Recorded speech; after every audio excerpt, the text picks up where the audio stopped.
বাংলাদেশের ক্ষমতা কি বিএনপির ভাইস প্রেসিডেন্ট তারেক রহমানের হাতে যাচ্ছে, নাকি তত্ত্বাবধায়কের হাতে যাচ্ছে বাংলাদেশের ক্ষমতা? প্রিয় বন্ধুরা, বিস্তারিত জানতে পুরো ভিডিওটি না টেনে দেখুন।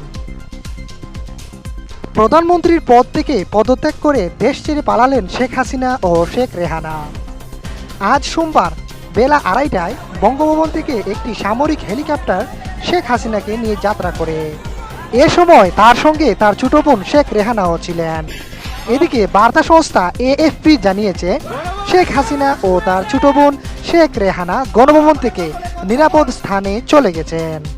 কোটা আন্দোলনের বিস্ফোরণে শেখ হাসিনার দফা রফা হওয়ার পর প্রয়োজন পড়েছে নতুন সরকারের। কিন্তু কে বা কারা হতে চলেছেন নতুন সরকার?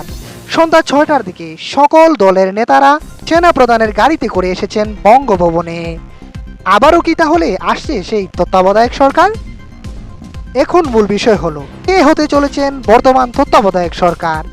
অনেকেই আশঙ্কা করছেন ডক্টর ইউনূসই হয়তোবা হতে চলেছেন নতুন তত্ত্বাবধায়ক সরকার। প্রিয় দর্শক, আপনারও কি তাই মনে হয়? কমেন্ট করে জানিয়ে দিন।